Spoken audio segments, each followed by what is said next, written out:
आज की इस कहानी में आपका स्वागत है। ये कहानी बहुत समय पहले की है। एक दिन मेरी सासू माँ ने मुझे फोन किया और कहा, बहू, तुम्हें तुम्हारे बाबूजी के साथ कुछ काम के लिए गांव जाना है। मैंने कहा, सासू माँ, आपका बेटा और आप नहीं जा सकते। तब सासू माँ ने कहा, बहू, तुम जानती हो कि जब भी मैं कहीं घूमने जाती हूँ तो मेरी तबीयत खराब हो जाती है और तुम्हारा पति यानी मेरा बेटा हमेशा अपने काम में व्यस्त रहता है या अपने आवारा दोस्तों के साथ शराब पीता रहता है। मैंने कहा, ठीक है सासू माँ, जैसा आपको सही लगे। सासू माँ ने कहा, बहू, तुम्हें प्रॉपर्टी का काम के लिए जाना है और ये बहुत महत्वपूर्ण है। मैंने कहा, ठीक है सासू माँ, जैसा आपको ठीक लगे आप करिए। सासू माँ ने कहा, बहू, तुम्हें बस सोमवार से बुधवार तक बाबूजी के साथ रहना है, गुरुवार को काम कर लेना और शुक्रवार या शनिवार को वापस आ जाना। तुम्हें भी एक नया बदलाव मिलेगा। हमारे गांव का घर बहुत सुंदर और बड़ा है। मैंने कहा, ठीक है सासू माँ, आप चिंता मत कीजिए, मैं बाबूजी के साथ चली जाऊंगी। तो दोस्तों, अब मैं आपको अपने बाबूजी के बारे में बताती हूँ, यानी मेरे ससुर जी के बारे में। मेरे ससुर जी की उम्र लगभग 60 साल होगी, लेकिन इस उम्र में भी वह बहुत मजबूत और ताकतवर है। हमारा व्यापार शुरू से ही अच्छा चलता आ रहा है, इसलिए हमारे परिवार को किसी चीज की कोई कमी नहीं है। हमारे पास नौकर चाकर, कार और बंगला सब है। मेरी एक बेटी भी है, लेकिन वह टेस्ट ट्यूब प्रक्रिया से पैदा हुई है। जी हाँ, मेरी बेटी मेरे पति के द्वारा पैदा नहीं हुई, क्योंकि मेरे पति में वह क्षमता नहीं है। यह बात सिर्फ मुझे और मेरे ससुर जी को पता है घर में, और किसी को भी यह बात नहीं पता, यहाँ तक कि मेरी सासू माँ को भी नहीं। जब मेरी सासू माँ ने मुझे गांव जाने के लिए कहा तो मैं अंदर से थोड़ी खुश हो गई। उस रात मैंने अगले दिन गांव जाने की तैयारी शुरू कर दी। फिर मैं अपने ससुर जी के कमरे में गई। हाँ, घर में मैं हमेशा साड़ी का पल्लू सिर पर ही रखती थी। हमारे घर में यह परंपरा थी कि औरतों को बिना पल्लू के किसी भी मर्द के सामने नहीं जाना चाहिए। हाँ, मैं बहुत ही संस्कारी बहू हूँ। अब मैं अपने ससुर जी के कमरे में आई, लेकिन मेरे ससुर जी किताब पढ़ रहे थे। मैंने कहा, बाबूजी, ज्यादा देर तक किताब मत पढ़िए, कल हमें जल्दी गांव जाना है। आपने ही मुझे बताया था। मैंने अपने ससुर जी के बैग में भी कुछ सामान रखी थी, लेकिन अब ससुर जी का ध्यान कहीं और था। वह किताब पढ़ने के बजाय दूसरी ओर देख रहे थे। एक बात बताना भूल गई, मेरा नाम सविता है और मैं एक सभ्य परिवार से हूँ। और हाँ, मैं बहुत गोरी हूँ और थोड़ा मोटी भी। मेरी ना बिल्कुल सीधी है। मैं बहुत सुंदर हूँ और मेरी उम्र 41 साल है और मैं दिखने में बहुत खूबसूरत हूँ। मेरी ऊंचाई 5 फीट 2 इंच है, इसीलिए आप अंदाजा लगा सकते हैं कि मेरी आंखें कैसी होंगी। जी हाँ, मेरी आंखें थोड़ी सूजी हुई हैं, लेकिन वह पपीते की तरह थोड़ी लटकी हुई है। मैं साड़ी बिल्कुल मॉडल बिपाशा बसु की तरह पहनती हूँ। यह सब मैंने आपको इसलिए बताया था कि आप मेरी कल्पना कर सकें। दोस्तों, सोमवार का दिन आ गया और हम दोपहर के बाद थोड़ा देर से निकले। हम गाड़ी से जा रहे थे और मेरे ससुर जी गाड़ी चला रहे थे। ट्रैफिक की वजह से हम शाम 7 बजे हरितगांव पहुंचे। हमारा यहाँ एक घर है, एक छोटा सा बंगला। वह एक छोटे से पहाड़ पर स्थित है, लेकिन गाड़ी वहां तक जा सकती है। एक मंजिला घर, सुंदर पहाड़, ठंडी हवा। हमारे कुछ रिश्तेदार भी थे, इसलिए उन्होंने हमें रात को खाने पर बुलाया। वहां हमारे घर की देखभाल करने वाला एक नौकर सोनू भी था, लेकिन उसकी किसी घर वाले की तबीयत खराब थी, इसलिए वह सुबह जाने वाला था और ससुर जी ने उसे अपने गांव जाने की इजाजत दे दी थी। बारिश हो रही थी और हम एक रिश्तेदार के घर खाने के लिए गए। दरअसल हम सारे खाने पीने की चीजें वहीं ले गए थे।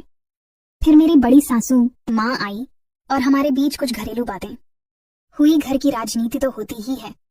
उस रात बड़ी सासू माँ भी हमारे घर रुकी थी और मेरे ससुर जी बड़ी सासू माँ के पति के साथ उनके घर में शराब पी रहे थे, इसीलिए वह रात इसी तरह बीत गई। यानी हमारा सोमवार ऐसे ही चला गया। अगला दिन मंगलवार था। अगले दिन ससुर जी अपने काम के लिए गए थे और मैं बड़ी सासू माँ के साथ थी। उस रात हमने बड़ी सासू माँ के घर में खाना खाया और मेरे ससुर जी बड़ी सासू माँ के पति के साथ शराब का आनंद ले रहे थे। हाँ, मेरे ससुर भी शराब पीते हैं, लेकिन उन्हें मेरे पति जैसी आदत नहीं है। फिर ससुर जी वहां से चले गए। ससुर जी ने कहा, बहू, मैं बंगले पर जा रहा हूँ।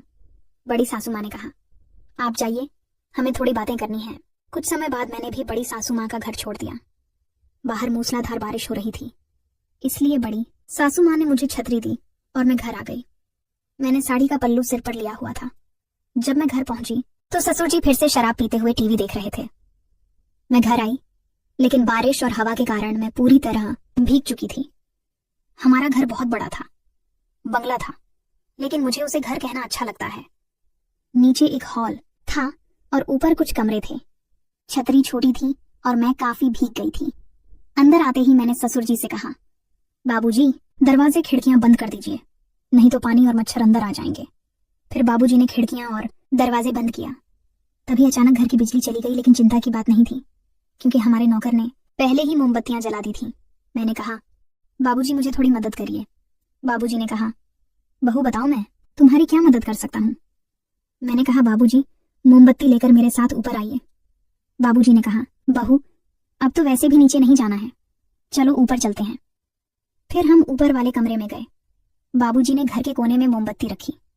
फिर मैं बाथरूम में गई और बाबूजी को बुलाया और कहा, बाबूजी यहाँ इतने सारे नल क्यों खुले हुए हैं, आप देखिए, और पानी बंद कर दीजिए। बाबूजी बाथरूम में आए और नल बंद करने लगे, लेकिन गलती से शोवर चालू हो गया। मैं फिर से भीग गई। हाँ, मैंने नीली साड़ी पहनी थी और सिर पर साड़ी का पल्लू बैठा। फिर मैंने देखा कि बाबूजी चुपचाप मुझे ही देख रहे थे। बारिश के कारण मेरी साड़ी पूरी तरह भीग चुकी थी और बाबूजी मेरी तरफ ही देख रहे थे। एक दिन ऐसा ही हुआ।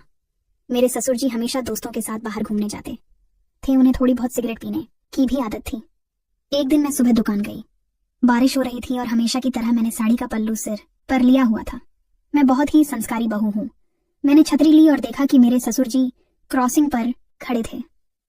मैंने छतरी आगे बढ़ाई, लेकिन बाबूजी मेरी तरफ ही देख रहे थे। उनकी नजरें मुझसे हट नहीं रही थी। हाँ, उनकी निगाहें मेरी भीगी साड़ी के बाहर दिख रहे हिस्सों पर थी। मैं घर आई और जब मैंने आईने में देखी तो मेरी साड़ी सामने से काफी भीग चुकी थी और वह मेरे शरीर से चिपकी हुई थी, जिससे सब कुछ साफ दिख रहा था। उसमें मेरी वर्दी भी दिख रही थी। साड़ी पारदर्शी होने के कारण मेरी खूबसूरती नजर आ रही थी।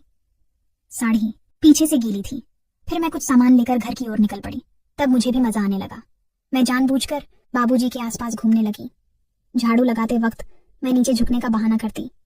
किसी न किसी बहाने से मैं बाबूजी को अपना प्रदर्शन दिखाने लगी और बाबूजी भी हमेशा अपनी छिपी नजरों से मुझे देखते और मेरे सुदृढ़ शरीर को देखकर आनंद लेते। कुछ देर बाद बाबूजी यानी मेरे ससुर घर आए। मैं गीली हो चुकी थी और मुझे साड़ी बदलनी पड़ी। बाबूजी बैठे हुए थे। वहां एक अलमारी थी। मैंने कपड़े निकाले और उसमें रखी दूसरी लाल साड़ी निकाल ली। उसी कमरे में एक और कमरा था। मैंने पेटीकोट और सब कुछ लिया और दूसरी लाल साड़ी लेकर उस दूसरे कमरे में चली गई। ससुर जी बाहर बरामदे में सोफे पर बैठे थे। बाबूजी मुझे साड़ी बदलते हुए देख सके, इसलिए मैंने दरवाजा थोड़ा सा खुला रखी। फिर मैंने साड़ी बदलना शुरू किया। अब तक मैं बहुत गीली हो चुकी थी।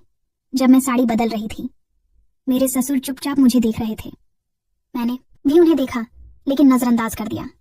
साड़ी बदलते समय मेरी चूड़ियों की आवाज हो रही थी, जिससे ससुर थोड़े असहज हो गए थे। मुझे भी इस बात का आनंद मिल रहा था कि कोई मुझे चुपके से देख रहा है। फिर चाहे वह मेरे ससुर ही क्यों ना हो, लेकिन कोई तो मुझे देख ही रहा था। बाबूजी वहीं बरामदे में बैठे थे। मुझे पता था कि वह मेरी हरकतें देख रहे हैं। वह अपनी धोती में कुछ एडजस्ट कर रहे थे। मुझे पता था कि अब बाबूजी तैयार हो चुके थे।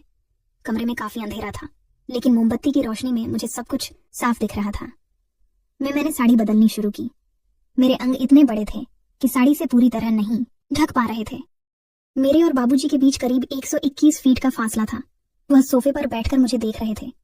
मैंने अपनी चप्पल का बटन खोलने की कोशिश की। बटन खड़ा था, इसीलिए उसे खोलने में मुझे काफी मशक्कत करनी पड़ी। अब मेरे 99 स्पर्श के बाद वह बटन खुला। मेरी साड़ी अब नीचे जमीन पर गिर चुकी थी और मेरा भरा हुआ पेट और गहरी नाभि शायद बाबूजी को दिखाई दे रही थी। अब बाबूजी पूरी तरह से मदहोश हो चुके थे।